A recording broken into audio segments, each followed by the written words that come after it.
Ladies and gentlemen, again this evening, the Daily Classic has the pleasure of presenting to you the world's most eminent criminologist and crime commentator, The Shadow. Okay, you're on the air. The Shadow speaks, bringing to you the latest news in the world of crime, prevention, and detection. This afternoon, a crime was committed which brought only tragedy to the perpetrators. 3 young desperados held up a bank and escaped in their car. The police quickly picked up their trail. There was a running gunfight between bandits and police, which finally resulted in the 3 misguided young men plunging to their death. Once again is proved the truth of that old adage, crime does not pay. Well, friends, we have a distinguished visitor in our midst, but the news won't make the society page. Honest John is back in town. Honest John is one of the last of our old-time safecrackers. So if your strong box blows up with a loud bang, don't think it's the 4th of July. It may be old John celebrating his release from what he probably calls the big house or stir. Let us hope that the police commissioner Weston, whom we hear never misses one of our broadcasts, will keep an eye on Honest John. Hi there, Commissioner.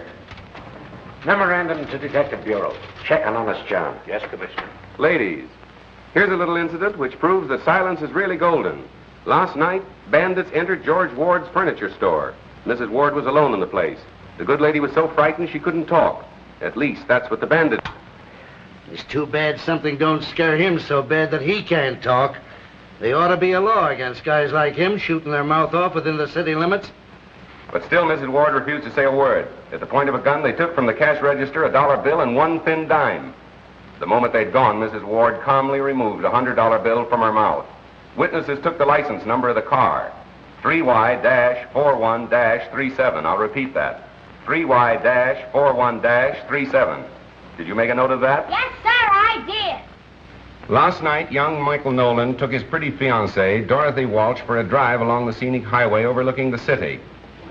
With a bright lover's moon overhead, they stopped to enjoy the view and to romance. Today, police discovered their bodies in Nolan's car and are holding a transient named Miller for the murder. Well, you can't go in now, miss. The Shadow's on the air. Oh, but I'm Phoebe Lane. Sorry you couldn't get in there if you was Calamity Jane. But I'm working for the Shadow. Well, I'm the Shadow's shadow. Well, then just fade away, will you, please, lady? But I've got important news that must go on the air right away. I've got it all written down here. Look it. See? Last night in John Morgan's warehouse, not a creature was stirring, not even the watch. What are you doing? This is my job. As robbers silently jimmied a window, they were greeted by cries of, "Get out, get out." They did. An hour later, when police stopped to investigate the window, the parrot was still screaming, "Get out, get out." Ladies and gentlemen, there seems to be a slight disturbance in the studio.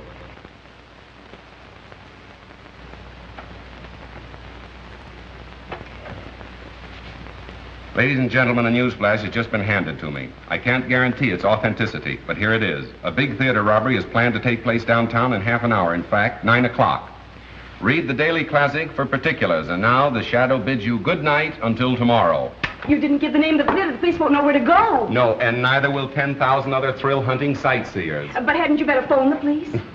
I don't think you have to worry about that. Good night. Good night. Hello. Oh, hello, Commissioner. It's the police. Yes, I have that, too. The Metropolitan Theater. The Metropolitan Theater. See here, Cranston, if this turns out to be a phony tip, I have a good mind to sue you if I can find the proper grounds. Why not breach your promise, Commissioner? Listen. Radio broadcasting. Hook me up for an emergency order to all cars. General Law 6-2. All radio cars concentrate in Sector 8. General Order 6-2. All radio cars concentrate in Sector 8. That is all. That's us again. Guess you'll have to get along without us, Frank. Well, I guess I can hold this down alone. Go on. Oh, by the way, Miss Lane, where did you get this tip? From a man. From a man? Well, who was it? Don't you know his name? No, but he had an honest face. Would you mind giving me some little hint about how you met this honest face? Well, there was an automobile accident. And suddenly I remembered I was a reporter for you. So I stopped and asked the people their names and addresses and things. And one man said, "I can't give you my name and address, but I can give you a big story." And he did. That's what I'm afraid of. He said the Metropolitan Theater will be robbed. What time? Goodness, I forgot to ask him that. And you had me put that choice morsel on the air. Well, he was so sincere, and he had such an honest face. Well, you better spend more time awake. How did she get in? Well, I tried to stop her, but she scratched it. Well, sir, did you hear that pipe dream I just had on the air? Yeah, where did you get it? A man told her. Told who? Phoebe Lane, the girl you wished on me, the honor student of college journalism. Say, will you get her out of my hair and put her back on the household page where she belongs? Not a chance, Cranston. She says she's all fed up with recipes and household hints. She wants to be a real reporter. Oh, I see. Romance and adventure stuff, huh? Well, Mr. Heath, is she running this newspaper or are you, sir? Cranston, as long as she happens to be the owner's niece, I'm afraid she can pick any seat she wants for a ride. Oh, it's one of those, is it? Well, there's no law against our making the joyride a little, shall we say, bumpy for her, is there? Not that I know of. Thank you, sir.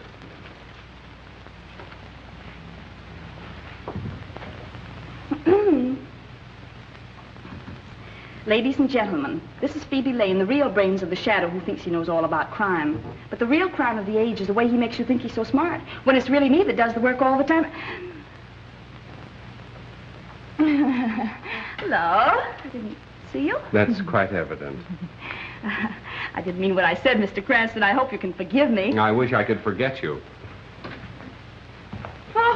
Oh, if you think you're going to have Metropolitan Theater robbery without me, you're crazy. That is my story. Wait for Phoebe. Hello, Mr. Cranston. Now listen, Mo, you're a fine driver and all that, but you're not working for me. You mean I'm fired? No, but you will be if you insist upon calling me by name. Now remember, you're no good to me unless you don't know me. Okay, stranger. Where to? Metropolitan Theater. This is going to be thrilling, isn't it, Mr. Cranston? Yes, and dangerous, too, particularly for you. For me? Why? Well, when the crooks start shooting, it seems they pick off the girl first. I never knew that. No, a strange quirk in the criminal mind. Nobody seems to understand it. Oh, but I understand it. It's because they realize that the girl is really the smart one. They have to get her first. Miss Lane, why didn't you stick to the baby and biscuit end of the newspaper business instead of hurling yourself into the jaws of death? Because I'm tired of babies and biscuits. I want thrills, adventure, romance. Ah, but the household hint page is the place to find it. The home is the very symbol of romance. Oh, no, it isn't. The nearest I ever came to it was when a cross-eyed washing machine salesman tried to kiss me in a model kitchen. Young lady, you're impossible. Not if the right man comes along.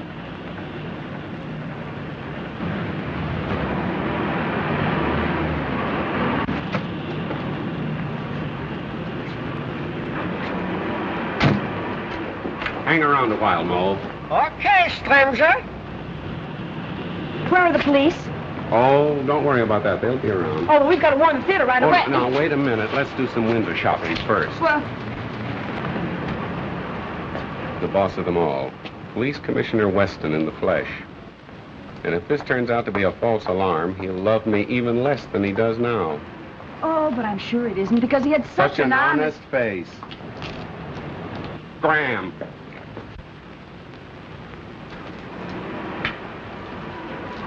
Hello, Commissioner. Say, what kind of a song and dance is this? I hope you realize my whole department has been shifted just to take care of this tip-off.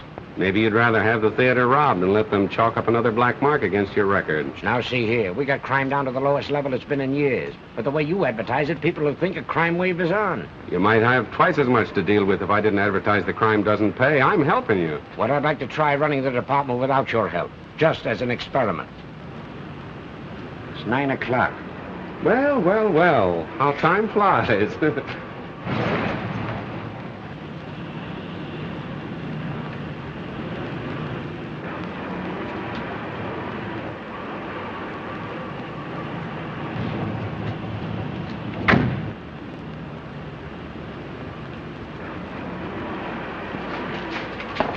What have you got there? It's my violin.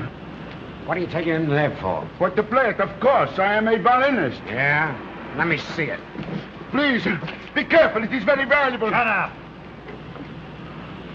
See? I no lie. I'm sorry. I owe you an apology. Take those off.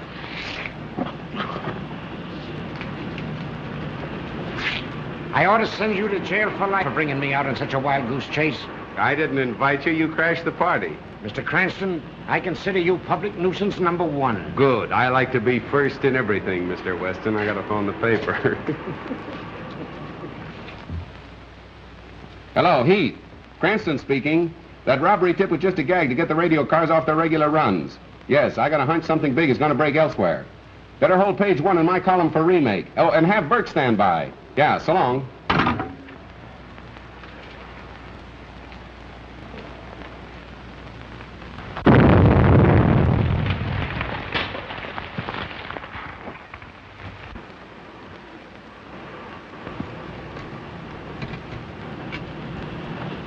Give me the captain.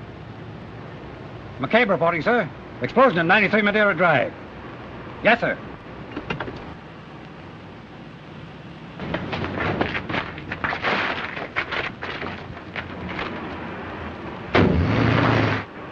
First you tell me to get all my cars down here to stop a robbery. Then you get me to rush them all back before there is a robbery. What kind of a merry-go-robbery is this anyway? I know, but then there's... Calling all cars from District 9. Calling all cars from District 9. Explosion reported at 9-3 Madeira Drive. Explosion reported at 9-3 Madeira Drive. That is all. Oh, Mr. Cranston! Wait to see me! Oh, taxi!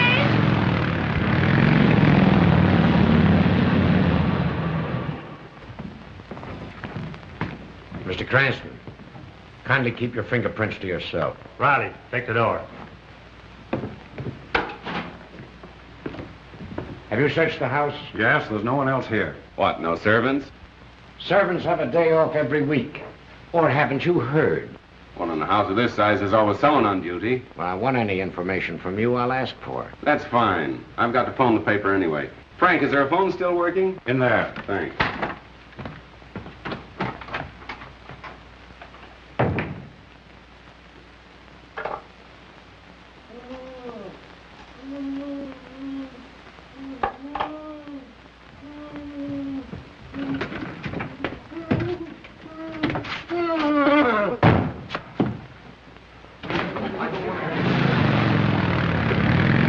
Thanks for the ride, mister. Don't forget to look for your name in the paper. No one. Stand back, lady. Oh, but I'm a reporter. I'll show you my press cards. No reporter. Oh, but officer, I've got to make good on the story. I've got a sick mother. Oh, yeah? Well, your mother's going to have a sick daughter if you don't scram out of here. How many of them were there? I really can't say, sir. Oh, come on. You must have some idea. Think back. I think there was only one, sir. I was grabbed from behind. Oh, I'm so shaky, I think I'd better go to bed. All right. Thank you.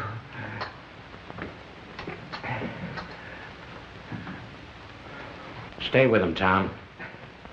We're wasting time here. Get your men out and bring in the man who did this job. An old-time safe blower who just got into town. His name is, Honest John? Honest John. Bring him in and we'll charge him with robbery and homicide. The motive of the crime wasn't robbery. How can you look at that safe and say the motive wasn't robbery? Don't you know that man's watch and wallet are gone? If it wasn't robbery, what was it? Murder. If it was robbery, they'd have taken the bonds, wouldn't they? Marvelous powers of observation. Why do you use the word they, Mr. Cranston? Because one man couldn't have done all this between the departure of the radio car and the time of the explosion. As I recall, you gave the impression Honest John was a very fast workman. Right. And much too efficient to be guilty of a botched-up job like that. That blast wasn't set to blow a safe.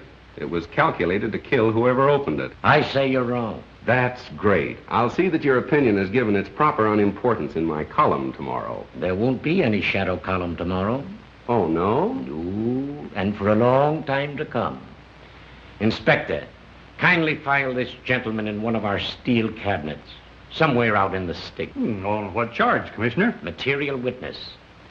Thanks for being the first man on the scene of the crime. You certainly use your brain, Mr. Cranston. I wish I could say the same for you, sir. Oh, never mind those things. I don't go in for flashy jewelry.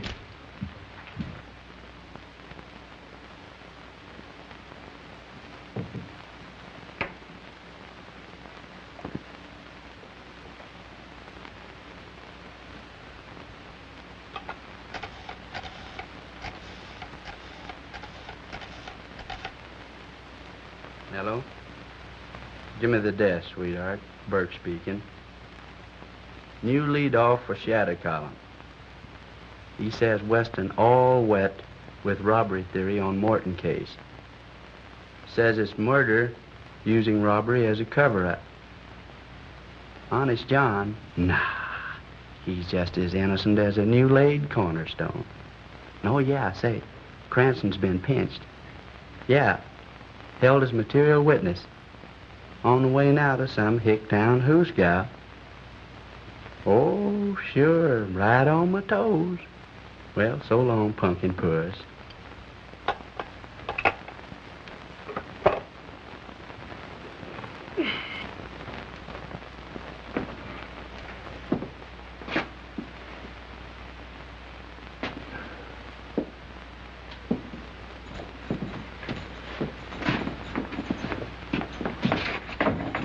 Take it easy, boys. I only want one of you for traffic court. You.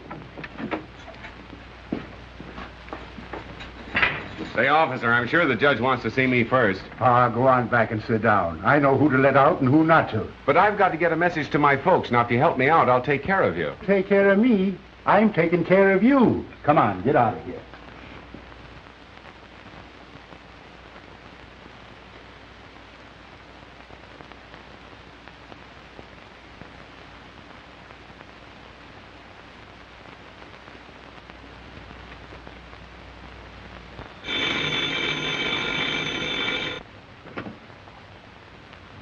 Hello, Heath. Well, I suppose you want to know what happened to your man, Cranston. After what you let him print yesterday, this is a fine time to call me up and ask for anything. But, Commissioner, you've got to let him out for the broadcast tonight. Why, thousands of people are waiting. To hear what else he has to say about the stupidness of the police department, huh? Well, let him wait. And furthermore, unless he changes his tune and lines up on our side, I'm going to cut off all police news from your paper. But the news is public property. You can't... Keep your men away from the records? Of course not. They can have the same access as other citizens. And I'd like to see you get out a newspaper on that. All right, Commissioner. Anything you say. But you've got to let the Shadow out in time for his broadcast tonight. We can't disappoint the public. Can't disappoint the public, eh? Well, we can't mislead them either. Goodbye. But... we must have got cut off. Say, what are you in for? Nothing. You mean you've done nothing? Absolutely nothing. They're holding me without charge. Oh, well, now that son scrumptious. That's the greatest. I never heard such a thing in my life. They can't do that to you. Hey, jailer! Pardon me. Hey, jailer. Keep your shirt on. I'm taking you out right now. Me? I don't want to go out. I've got a right to stay here. This is the man who wants to go out. Listen, tell that to the judge, and he'll take care of your friend and you, too. Oh, don't you worry. Everything's coming out. Now, wait a minute. Don't handle me so rough. Oh, don't worry. Everything's coming out all right. Goodbye, old boy. I'll see you soon. I'll see you some more. Good luck. Have a good time. Just a moment. Wait. I'll just listen a minute. Everybody gets out but me.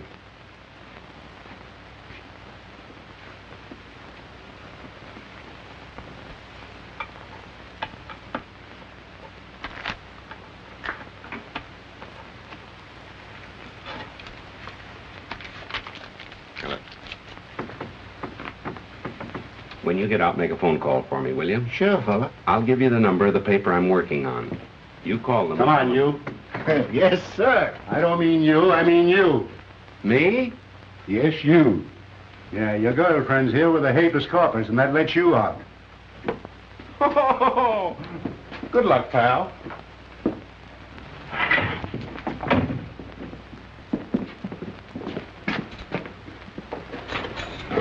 Nice little Phoebe to call for you. Yes, thanks a lot. Don't thank me, thank Mo. How much was it this time, Mo? Is this a place to talk business? Don't worry, it'll be on your bill. There, too. The office. Okay, stranger. Cranston. Well, he must be here. Well, he goes on the air in a few minutes. Well, where is he? You looking for me, sir?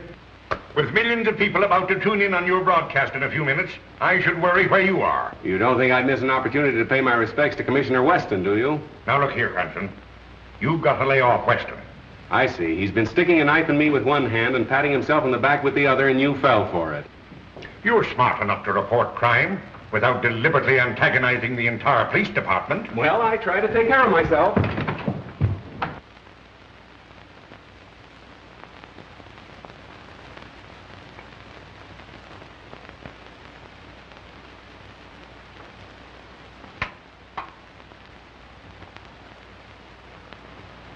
Good evening, friends.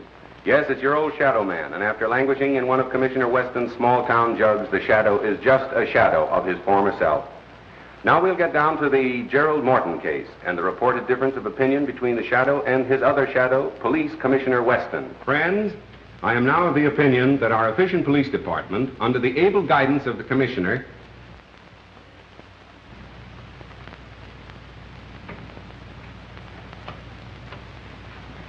Ladies and gentlemen, an emergency has arisen in the studio, and we must pause briefly for station identification. Listening to station EMOR of the Daily Classic. Our program will continue in just a moment. Well, John, what can I do for you? So you're the guy that reminded the cops I was in town. But I spoke of you in a very complimentary way. I said you were tops in your profession. No man can ask for more than that, can he? Yeah, but you sounded off that I'd done that amateurish Morton job. That's my beat. Now listen, when I was cracking safes, which I ain't no more, I was so good I could lift the door off, lay it on a blanket as gentle as a mother's kiss. I know that, my friend. I ain't no friend of yours. Now, you turned the heat on me and you're gonna turn it off, see? Now, go ahead. Start talking. Tell them who really done that job. Go on. Right into that microscope. But I don't know. If you can't think of anybody else, tell them you done it.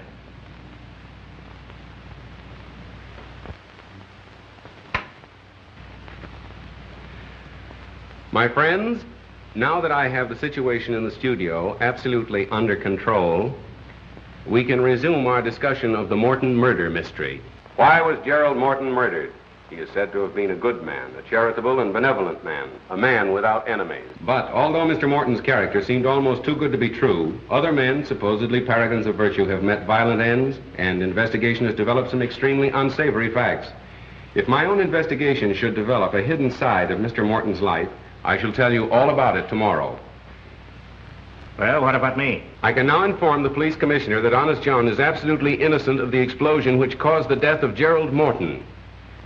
As a matter of fact, John, that job wasn't up to your usual professional standards, was it? No. I done better than that when I was still wearing short pants. Surely.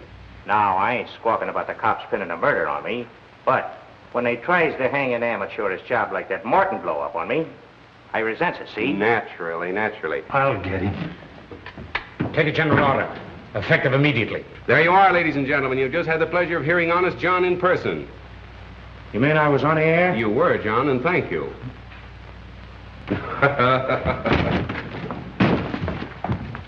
You dumb ox, why don't you look where you're going? Ladies and gentlemen, for the past 24 hours, the entire police force of this city have been trying to locate Honest John. Yet the Shadow has had no difficulty in bringing him to you on this program this evening. For further details, please read the classic. This is the Shadow saying goodbye until the same time tomorrow. Here's everything ever published on Gerald Morton. Now, let's get busy. No, well, let's not. Well, what are you going to do? I don't know. You mean you don't know? That's right. The Shadow doesn't know. Have one? I tried it once and it made me dizzy. Oh, so that's what caused it. Good night. Good night. This case is getting to be a bore. Why don't you hurry and make something happen? Miss Lane, when lightning is about to strike, one doesn't try to hurry it. Well, nice going, Cranston. You fixed things up just dandy. Now Weston is shut down on all police news, all fire news, and all hospital news. From now on, it's no news for us. Splendid. No news is good news, they say. And that Honest John gag. What is the idea of staging that stunt with a dumb stooge? Mr. Heath, that was no stooge. That was Honest John himself with a gun at my head. You mean the man that just went out? Miss Lane wants excitement, but doesn't know it when she bumps into it. I don't care if this does make me dizzy.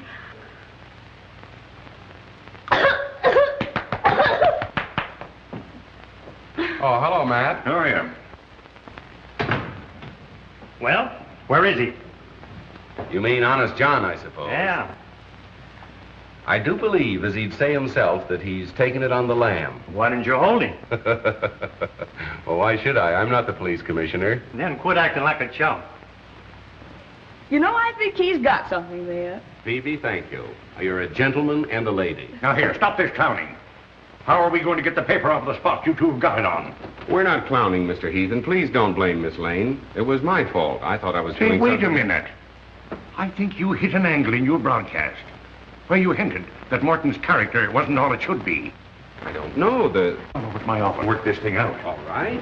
Golly, I believe you have something. Yes, there's the... Cranston? I'm Mr. Cranston. What can I do for you, sir?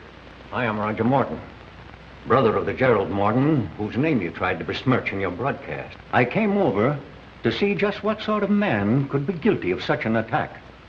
Well, I'd like to explain that. I don't know what you meant by your hint about a hidden side in my brother's life. But in the presence of my attorney... I beg your pardon. Our firm has great commitments abroad, young man.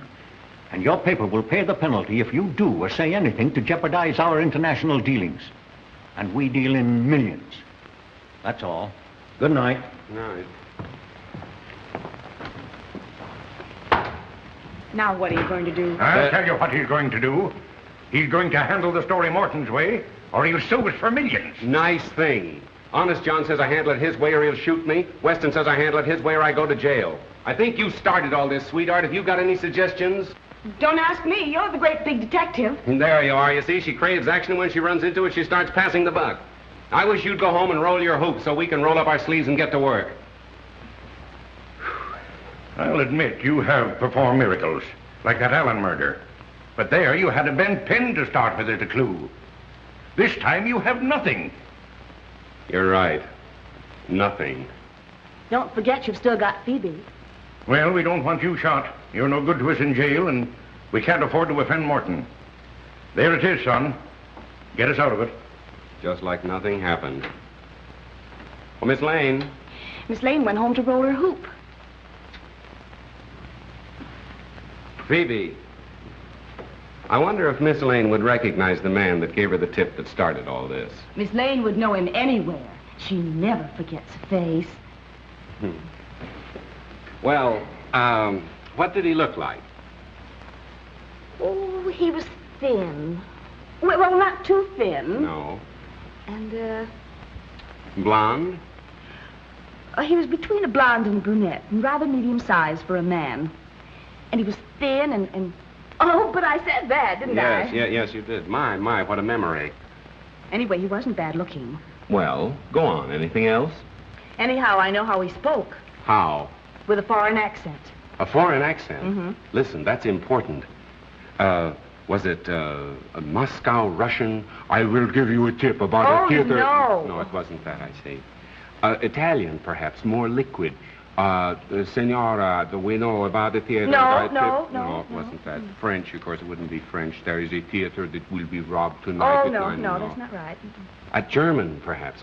I can give you a tip about a theater around the corner that's going... Nearer. That's nearer. Perhaps a little finer, huh? Viennese. I can give you a tip about a theater around the corner that... You've got it. That's exactly the way he spoke. Fine. And I'm sure I'd recognize him now if I saw him. Good. Thank you, Miss Lane. Now you can go home.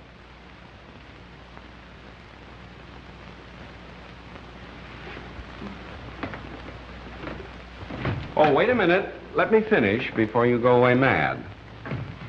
Go home, put on your nicest dinner dress, and I shall call for you between 9:30 and 10 o'clock. You mean I'm going to be wined and dined for remembering his accent? No, sweetheart. The idea is to find the man. I don't get it. When you want to find an American, you go where he works. When you want to find a foreigner, you go where he dines. My, but you're clever. Let me see now. Should I wear black or blue, or You'll should I wear black and blue if you don't hurry. Scram, sister.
go for another deal. More caviar, madame? Oh, no. No, if I eat any more of that buckshot, I'll pass out. Don't you dare pass out until we find that man. Buckshot? Oh, 1:30. I've looked at so many men that they all look so tired. I thought you wanted to be a reporter. Now listen, you stick around until we find the man, then you can go home. Go home the very minute the fun begins? Me, I'm not going to do all the hunting and then miss the shooting. Oh, now be reasonable, will you, Phoebe? You're the boss niece. I can't let anything happen to you. Why did I have to be born a relative? Why couldn't I have been born an orphan or something?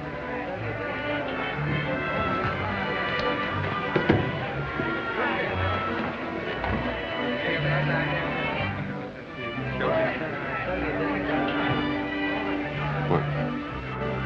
There he is. I thought you said he was good looking.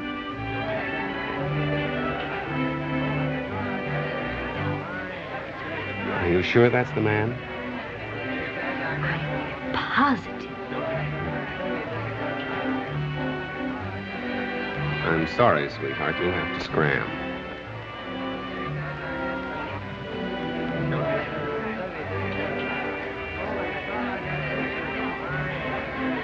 Oh, hello. Oh, I am sorry. I have made a mistake. You are not my old friend, Captain Litzman, as I thought. My mistake was a natural one. You know, I have not seen Litzman since we flew together in the war. I see you are an ace also. May I know the name? Mine is Stolsky, Baron Stolsky. I'm called Floto, and this is my friend Starkov. How do you do? I was told when I arrived in America recently that I could meet and make friends with many people of my own class. I am glad that is so. Waiter, gentlemen, what will we drink?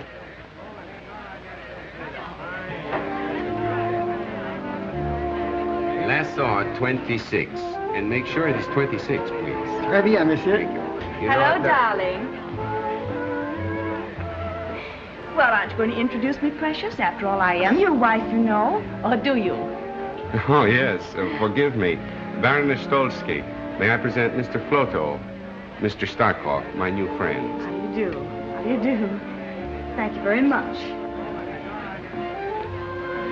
For a recent arrival in America, as they say over here, you must be a fast worker to have married so charming a girl so soon.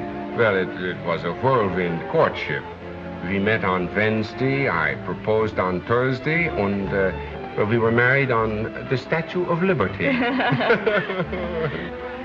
You met her through her newspaper work? Newspaper work? Yes. You're a reporter for the Daily Classic, are you not? Why, no, there must be some mistake. Why, I'm just not clever enough to be a reporter, am I, darling? No, darling. Pardon my mistake. America is a land of women so beautiful. They all look alike. Sorry, monsieur, cannot serve you. The bar is closed. It's after closing hours.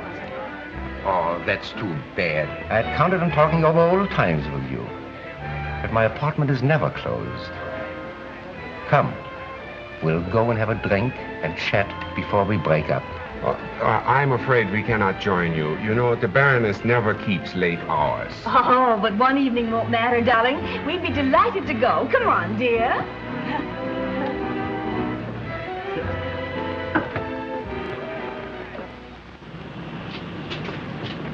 Taxi? Midtown Apartments.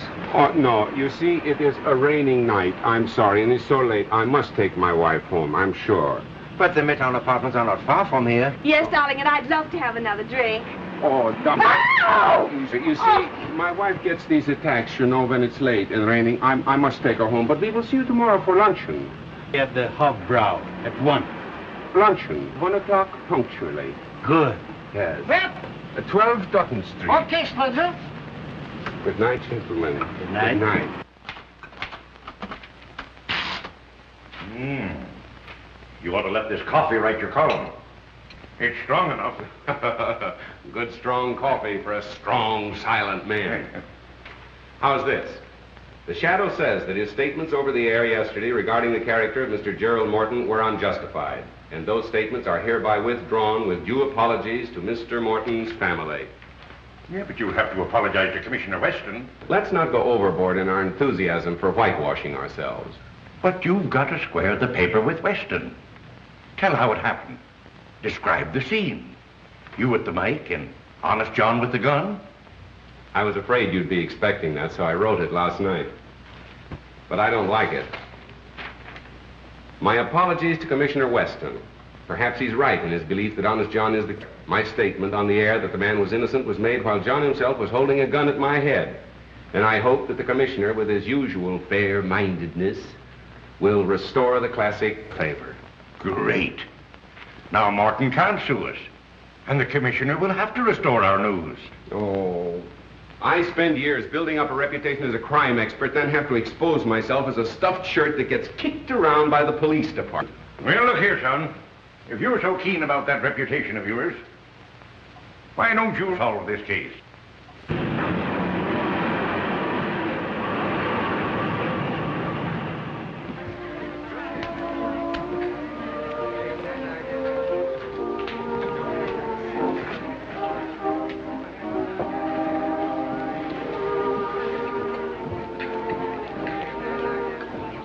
Well, did you check? Who is he? The Shadow, the criminologist. He's not to be taken lightly. Neither were the best detectives of Paris, London, New York. Yet, here we are. An amateur. Well, Mr. Cranston, how are you feeling this morning? Now listen, Mo, for the last time. If you ever call me by name again or recognize me or even speak to me before you're spoken to... I'm fired. That's right. Okay, stranger.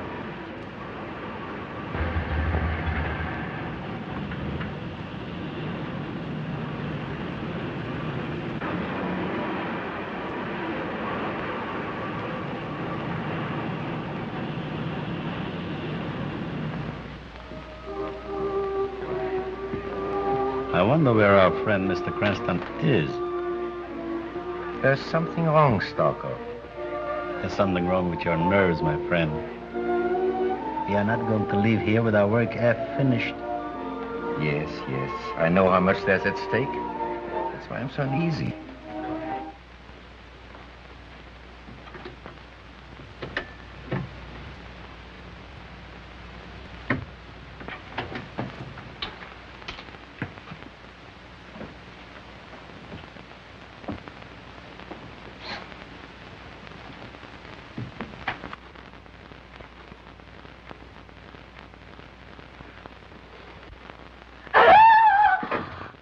That's right. Tell everybody we're here. Suppose Floto or Starkov would have been behind this door instead of me. Oh, but they couldn't be. They're both at the restaurant. And I thought you'd be there having lunch with them, too. Oh, and this would be a good time to do a little detecting. Uh-huh. Well, for once you had a good idea. Well, come on, let's get busy and look for the clue. So you've got a clue, have you? Why, yes, the watch and the wallet that were missing from the man's body. And where do you suggest we look for them? Well, my mother always used to hide things under the mattress, and... Oh, if we could only find a teapot, I'm sure it would be in there. Well, then all we have to do is find a teapot. Uh-huh, come on, let's get started. Telephone, Mr. Floto. Hello. We have waited long enough, Rudolph.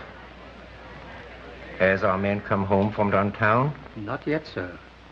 I understand he won't be home before late. He's to meet our countrymen here for a final conference tonight. We must know his plans. Keep in touch with us at the apartment. Be there in a few... Waiter. Yes, sir. Check. I think we should definitely stay here and find that watch and wallet. Now, my woman's intuition.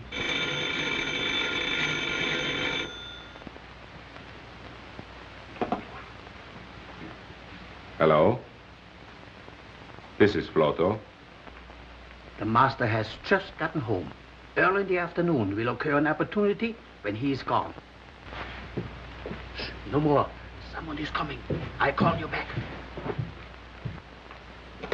What's happened? Just a minute. Operator, can you trace that last call to this number, please? But it's important. Oh, I see. Thank you. Are they going to trace the call? Oh, they can't trace a call on a dial phone. What are we going to do now? Well, wait till he calls back. Till who calls back? The fellow I just talked with.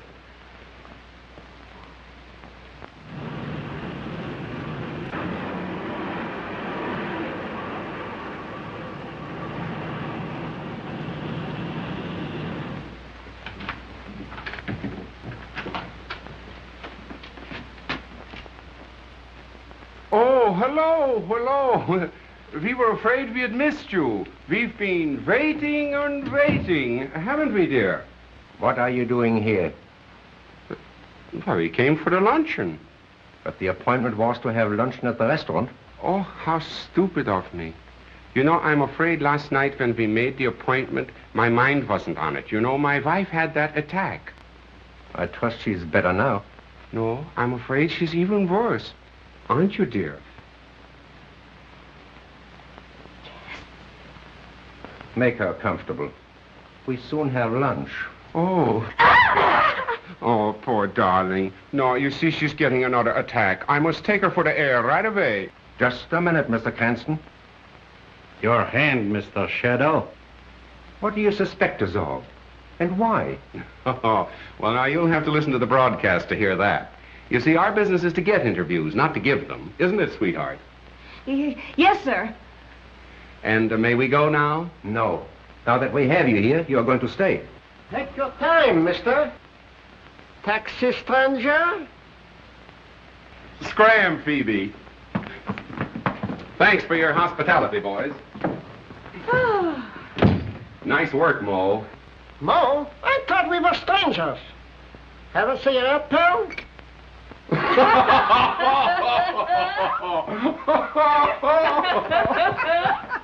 The police. What makes you think so?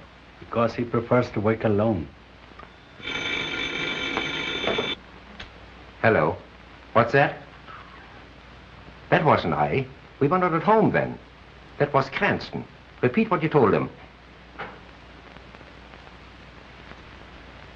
It's Rudolph. He told Cranston his master would be at home this afternoon, and that an opportunity might occur to strike. That's indefinite. But incriminating. You must act at once, today. Tomorrow may be too late. Naturally, my woman's intuition told me that we should get out of there, but I was afraid to tell you because I thought you'd laugh at me. Well, thank goodness it's all over. There's nothing to worry about now. You take your woman's intuition and go to luncheon. Oh, trying to get rid of me. Well, I'm not going to go. I'm not going to miss any more fun. Well, I've got some work to do. Now, you run along, please. All right. It's a good girl.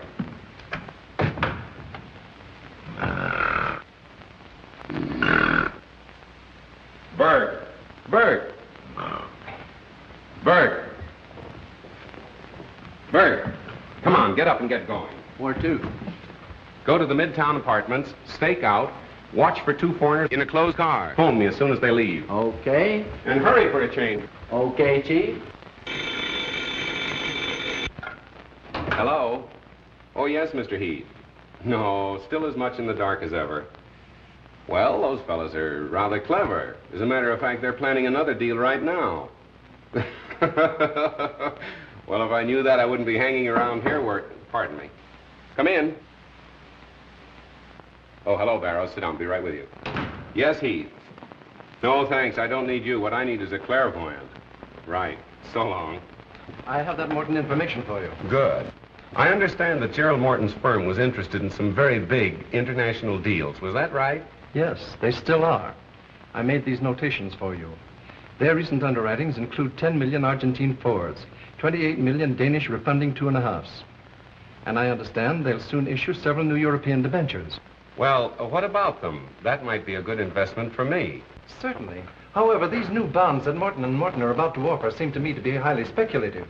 But if the 50 million is spent to build up the army as intended, the exiled aristocrats will never succeed with their threatened revolution. Good. That's what I wanted to find out. Oh, pardon me. Miss Lane, do you know Mr. Barrows, our financial editor? How do you do? How do you do? What's this all about? At a time like this, you're talking about investments. I'll be with you in a minute. Editorial. Editorial. Cranston speaking. Whole shadow column for remake. Right. I brought you some lunch. I was in such a hurry I dropped your bottle of beer, but we can share mine. A good assistant would never let her boss go hungry. Oh, thank you, Miss Lane. And now will you phone the commissioner and tell him I'll call him back later? What's his number? You'll find it in the book.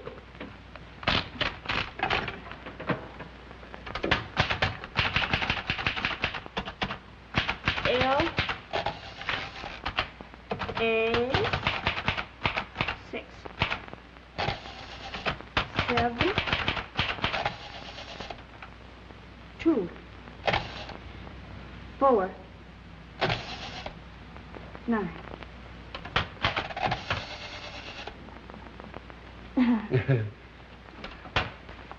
There you are, Commissioner. First edition on the streets now, with a full explanation apology by the Shadow. The apology could have been stronger. I hope this paves the way for renewing friendly relations. I'm no enemy of the Shadow. I always give him credit for being somewhat clever, but he should remember he's only an amateur. After all, we're professionals. That's right, Commissioner. And I hope that you'll restore the Daily Classic to good standing with the department right away. Of course I will. Take a general order. Cigar, Commissioner? No, thanks. Wait till you get a load of this, Phoebe. The Morton case will break wide open tonight, and it'll be a big surprise to the police. Pardon me. Under the misguidance of Commissioner Weston, the department has wasted 24 hours searching for the wrong man, with the right men under their noses all the time. But won't that make the commissioner furious? Pardon me. You would get hard-boiled eggs. And although the murderers have completely baffled the police by their shrewdness and daring, pardon me, the Shadow knows who they are and why they killed Gerald Morton. But how do you know that? We didn't find a single clue and just a motive. Ah, yes, we did. And you'll know when it happens. You're intelligent. You sparkle. I don't know what I'd have done without you on this case, but we've got to keep going. Here, rush this down for the night edition. Yes, sir. Pardon me.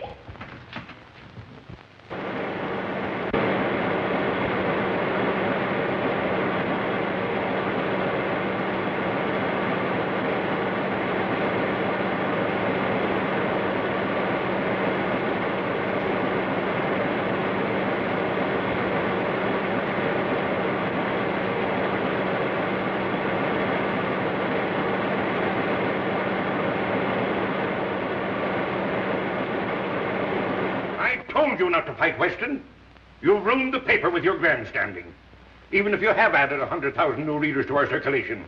Maybe you're right. Maybe I did pull a boner. I did it to keep the confidence of our readers, to prove that we've tried to expose stupidity wherever it exists. For years, we've been trying to educate them and their children to obey the law. Now, maybe you're willing to undo all the good we've done, but I'm not, Mr. Heath. Well, neither am I. But I've got the paper to think of. Suppose you're wrong in this case. Why, they'll laugh you out of town. What if you don't solve this murder this afternoon? Then I'm through, washed up. No more Shadow column and no Shadow. But if I'm right and Weston's wrong, he's the one that has to change his tune. He'll have to work hand in hand with me, and between the two of us, there'll be so little crime in this city, it'll be a crime. That's the spirit. Now you're talking. Yes, sir. I makes 4 straight passes right in a row. Then I picks up them dice again, breathes on them, and I said, come on, baby, Papa needs the dough. And right there, the little cop comes along. Oh, man.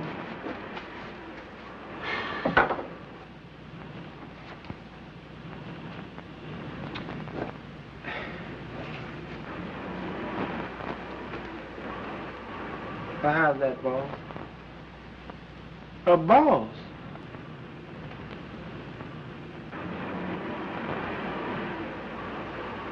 Shine 'em again, will you, boy? Again? I done shot him 3 times.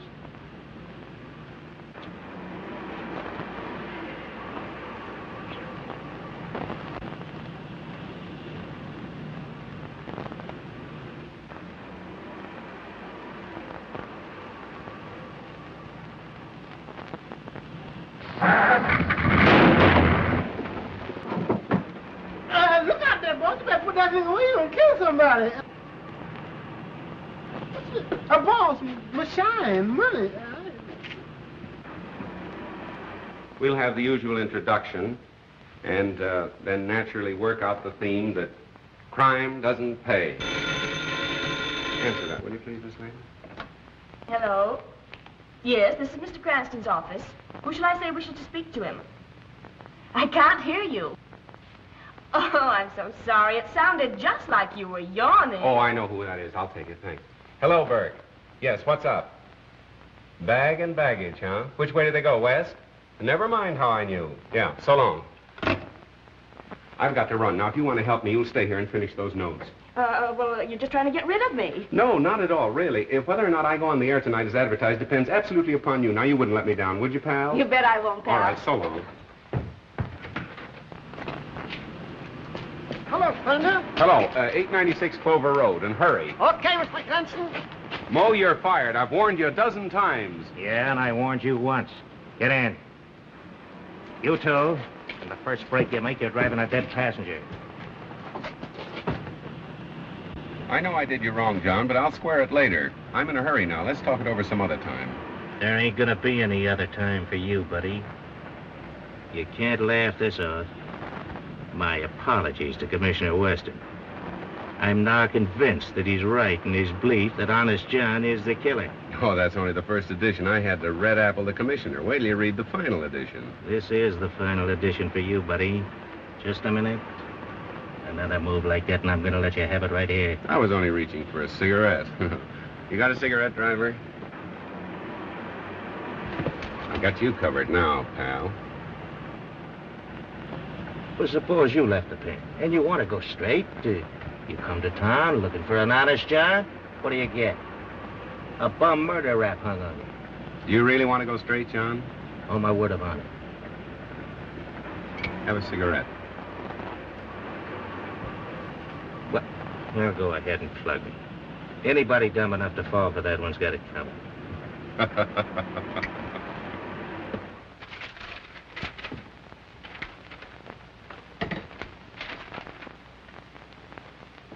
Am I on the air? Thank you. Ladies and gentlemen, this is Miss Phoebe Lane, the Shadow. If Police Commissioner Weston is listening in, I should like him to know that the Shadow and I think he's the world's prize sap, and we intend to leave no stone unturned. The Shadow knows who killed Gerald Morton and why. We'll be on the air at 8 p.m. this evening as usual. Well, we'll see about that.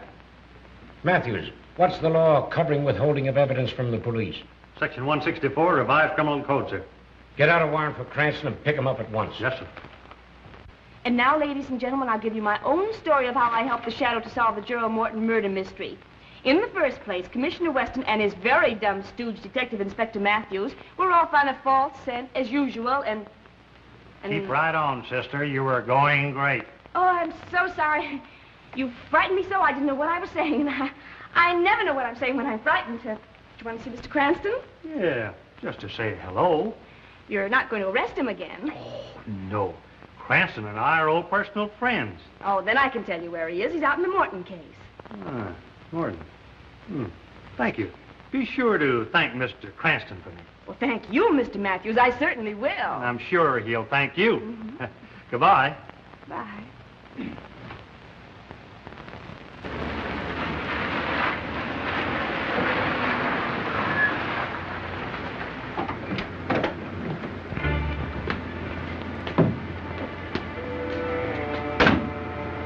Remember your instructions, Stefan.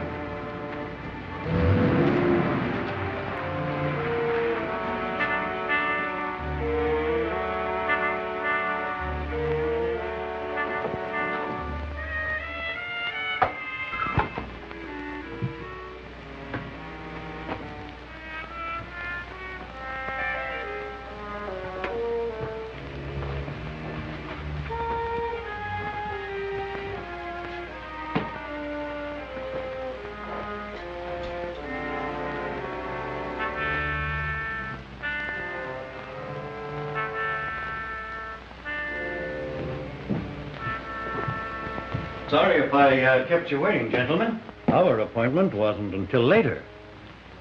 We are not the men you are expecting, but we are here regarding the same matter. Won't you sit down?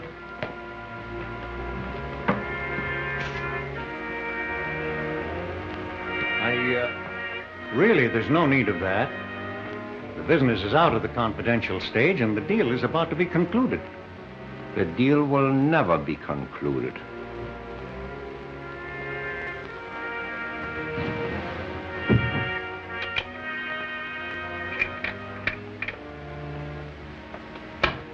You will kindly take out all negotiable bonds and securities in any large amount of money.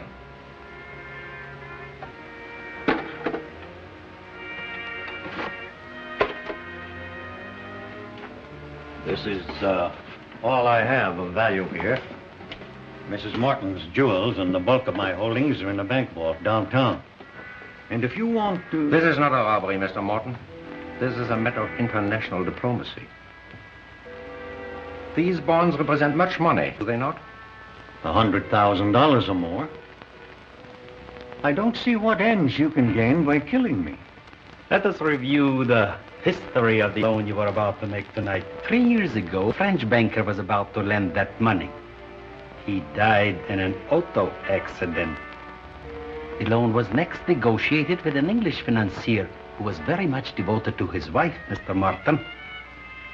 He committed suicide. So you see, we have many ways of taking care of those who oppose us. But say you did kill me. There are other banking houses. You can't prevent them all from dealing with your country. We intend that the death of both Patmos and Morton shall throw this bond issue into such litigation as will hold it in the courts indefinitely. Unfortunately, you were not with your brother at the time of the accident we planned for both of you. So now you will do as I suggest. Or, if you're stubborn, we'll wait for Mrs. Morton.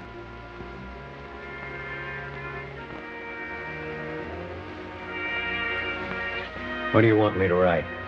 The death of your brother will make necessary that you account to his estate for your interest in the firm, will it not? Of course. Good. We take these. Your accounts are 100,000 short. You are faced with exposure as a faithless partner, as a thief of your brother's money. You understand? Now you know what to write, Mr. Morton.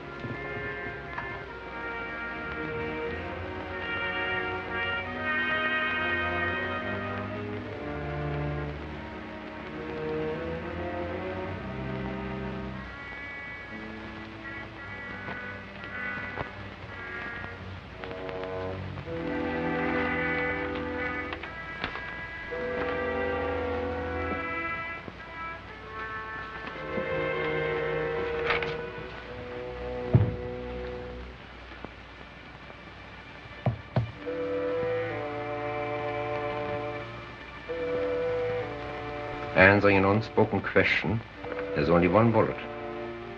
But there are two of us.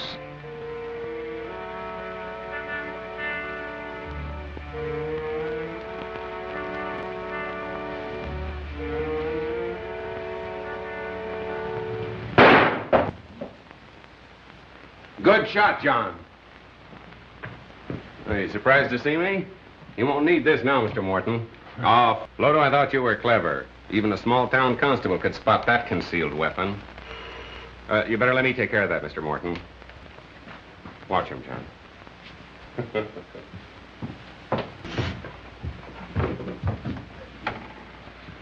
Oh, hello, Matt. Hello. How did you get here? Weston sent me out to pick you up. You're under arrest.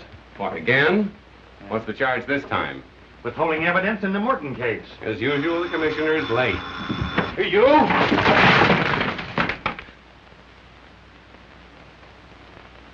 If it's my last act on Earth, I'll put you in jail for life. Okay, you're on the air. The Shadow speaks, announcing that the Morton case has at last been solved and the murderers are now in the custody of our able police. This has been one of the most baffling cases in the Shadow's experience, a case without a clue. Murderers too clever to be caught by ordinary methods, and had it not been for the able cooperation of the police department, the case would still be unsolved. I have already handed Commissioner Weston a bouquet today. But now I wish to do so publicly, and to compliment him for his shrewdness in causing the killer to think he and his men were following a false clue. As a result, the murderer and his accomplices were later taken in the act of attempting the life of Mr. Roger Morton. For the complete story, read the Daily Classic. And now, my friends, I'm going to ask Miss Lane, the lovely young lady who assisted in the solution of this crime, to tell her own story. Ladies and gentlemen, I give you Miss Phoebe Lane.